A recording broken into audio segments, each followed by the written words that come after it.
Eux, ils marchent par la foi et non par la vue. Mais moi, je vous conseille vivement de marcher par la connaissance scientifique et historique, notamment celle de nos ancêtres kémites, par les cinq sens et par l'intelligence. À vous, à Pierre.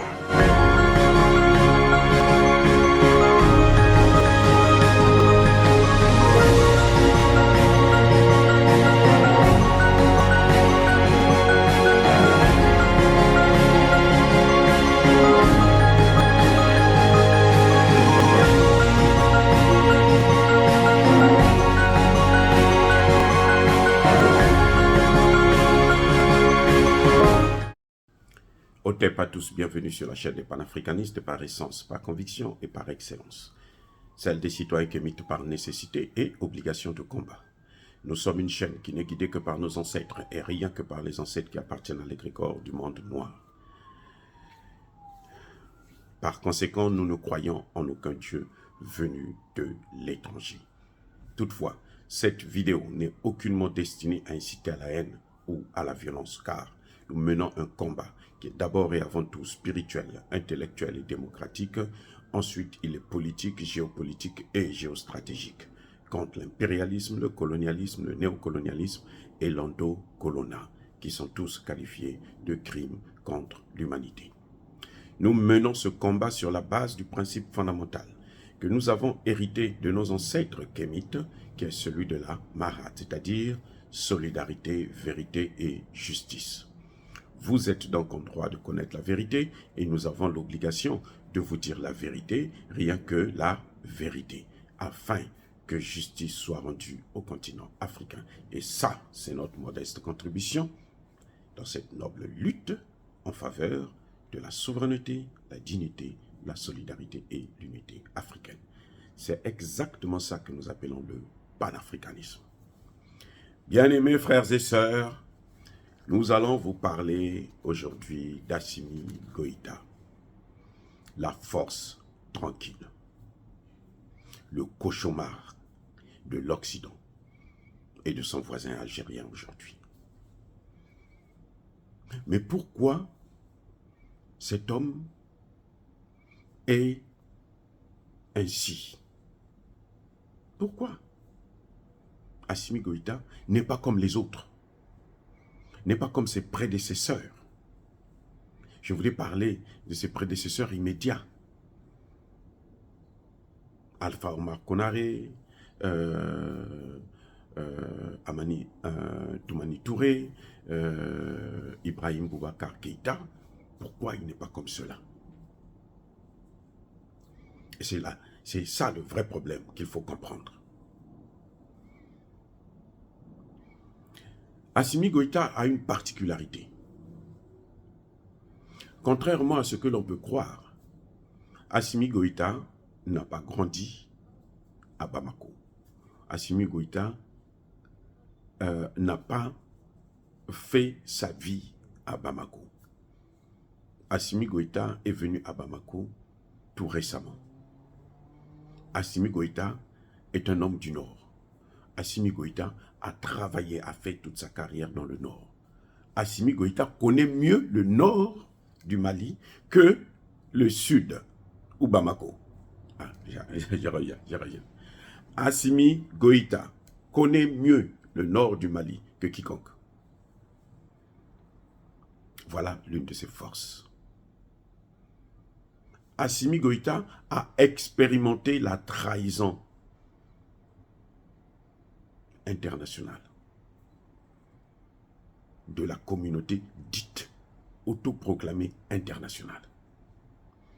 Assimi Goïta savait depuis très longtemps que l'Algérie se sucrait sur le dos des Maliens ou du Mali. En d'autres termes, Assimi Goïta savait que les les Algériens étaient en train de piller les matières premières du Mali. Il avait l'information. C'est un homme d'État, c'est un homme de service de renseignement. Il connaît,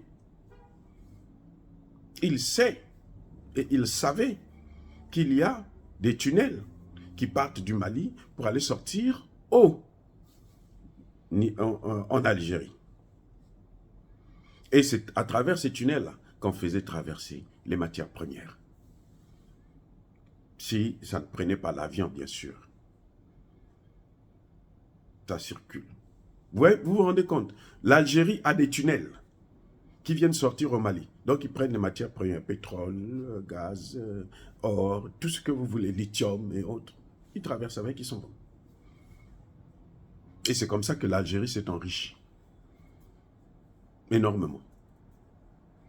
Au moment où nous parlons, la production de pétrole et de gaz algérienne a baissé. Au moment où nous parlons. Comment vous expliquez ça? Dites-moi qu'est-ce qui explique cela. Comme disait l'autre, ceci explique cela. Ça veut dire le pétrole, le gaz qu'ils volaient au Mali là. Cette porte étant fermée, maintenant il est obligé d'utiliser son propre pétrole et son propre gaz. Et du coup, la production, qu'est-ce qu'elle fait? Elle baisse puisqu'il y a une partie qui n'est plus. La production ne baisse pas comme ça par hasard, non. C'est parce qu'il y a moins de pétrole à disposition. Mais Assimi Goïta savait tout ça. Vous allez me dire, mais pourquoi il n'avait pas fait ça avant? Pourquoi il n'avait pas sorti le... Non. C'est-à-dire que Assimi Goïta, c'est un responsable. C'est pour ça que j'ai dit dès le début, la force tranquille. Il ne parle pas trop. Tu ne peux pas venir donner des informations comme ça à des gens qui probablement le savent, mais ne font rien. Ils vont te tuer tout de suite. Eh oui, c'est comme ça. Il y a des informations, quand on te prend, quand tu connais, tu fermes ta gueule. Et c'est ce que Assimi Goïta a fait. Il devrait le savoir, puisque lui, il connaît mieux le nord du pays là que quiconque. C'est là-bas qu'il a fait, suivi pratiquement toute sa carrière militaire. Dans le nord. Quand le terrorisme a commencé, il était là. C'est lui qui conduisait les forces spéciales. Donc il connaît bien ce qui se passe. Il connaît. Mais comme il n'était pas en position de réagir, parce que s'il réagissait à ce moment-là, lui-même il perdait sa vie. Il fallait se taire. Il fallait attendre l'opportunité. Quand il a fait le premier coup d'État, il a donné le pouvoir à Bandao et autres. Il se disait que eux, ils le savent, ce sont des généraux. Ils le savent. Ils étaient à la retraite. Donc, ils connaissent bien ce qui se passe. Mais comme ils sont des complices. Et là, il s'est dit, j'avais eu raison de ne pas leur donner toutes les informations. Et qu'est-ce qu'ils ont fait? Ils ont trahi. On leur a dit, changer de partenaire, ils ont refusé. On garde le même partenaire, comme ça va continuer à faire ce que l'on fait, et puis nous on est. Et la France s'est vantée tout de suite qu'en 3 mois, ils ont fait mieux que ceux qui étaient là pendant 40 ans.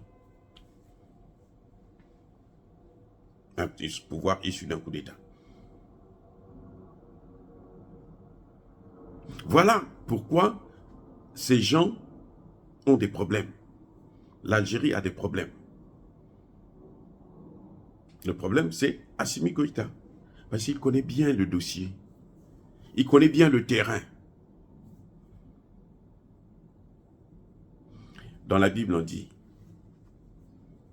quand vous voyez que l'autre est plus fort que vous, ne vous engagez pas à lui mener la guerre. Parce que si vous lui menez la guerre, eh bien, il va vous écraser. Donc, envoyez vos hommes en secret pour négocier. C'est ce que Assimi Goïta a fait tout ce temps-là. Pendant qu'il est en train de se préparer, s'équiper. Aujourd'hui, Assimi Goïta est capable de protéger sa frontière, de protéger son pays. C'est pour ça maintenant qu'il est qu'il peut demander aux autres, mais maintenant, laissez-nous régler les problèmes. Vous êtes venus nous aider, merci beaucoup. Maintenant, partez, laissez-nous continuer. Nous-mêmes, on va continuer. Parce que maintenant, nous sommes capables de nous asseoir entre nous pour parler de ces choses. Et c'est ce que maintenant, eux, les autres, ne veulent plus. Parce qu'ils disent, non, nous, on doit continuer. Comme ça, on va continuer à vous endormir, à prendre ce qui ne vous appartient pas. C'est fini. La récréation est terminée. C'est terminé. Vous savez, quand on était à l'école, quand vous faites la récréation, dès que le maître sonne, bang, tous les élèves doivent partir, rentrer dans leur classe. C'est terminé. Et au Mali aussi, la récréation est terminée. Le pillage est terminé. Le vol des matières premières est terminé. Nous ne sommes pas contre l'Algérie. Attention. C'est les Algériens qui pensent qu'ils avaient le droit de nous piller à vie. Non. Nous faisons seulement comprendre à l'Algérie que maintenant, ne nous pillez plus parce que nous-mêmes, nous allons utiliser ces matières premières. Nous en avons besoin pour notre développement. C'est aussi simple que ça. Vous savez, si c'était l'inverse qui se produisait, depuis très longtemps, l'Algérie aurait écrasé carrément, fait disparaître le Mali. Ah oui, si c'était ça qui se passait, mais ce serait... C'est-à-dire qu'on n'aurait même pas le temps de poser des questions. Et même aux Nations Unies, on allait laisser l'Algérie le faire. Mais nous, on n'a pas fait ça. Nous, on dit seulement à l'Algérie, mon frère, mon ami, mon voisin, tu nous as assez pillés. Maintenant, contente-toi de ton territoire, de tes matières premières. Ce qui t'appartient, ce qui nous appartient. Tu ne vas plus prendre ça. On met un terme là-dessus.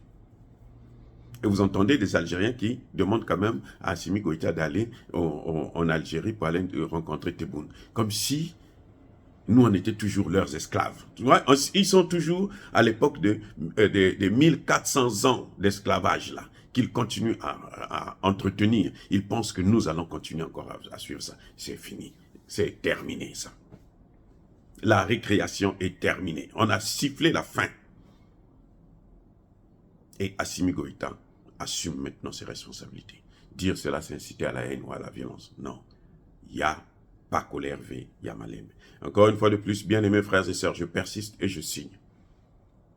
Soyez bénis. Soyez abondamment bénis. Surtout en cette année 2024.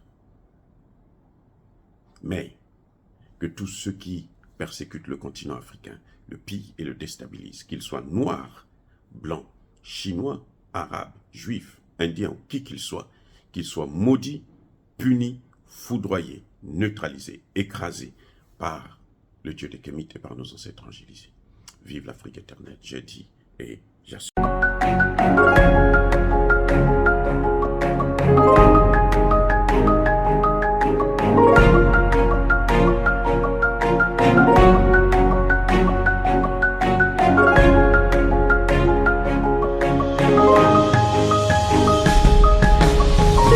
Bien-aimés frères et sœurs, vous connaîtrez la vérité et la vérité vous affranchira. Ça, c'est pas moi qui le dis, c'est la Bible qui le dit. Mais moi, je vous dis mieux. Vous connaîtrez la vérité historique, notamment celle de vos ancêtres kémites, et vous aurez une vision globale de ce que c'est que la vraie souveraineté politique. J'ajoute, vous reviendrez à la spiritualité africaine ancestrale et vous comprendrez les enjeux de l'indépendance économique. Et pour terminer, vous accepterez votre identité culturelle kémite et vous obtiendrez deux choses. La première, c'est la paix. La seconde, c'est le développement, à une condition. L'unité de toute l'Afrique noire, l'unité de tous les Noirs du monde entier.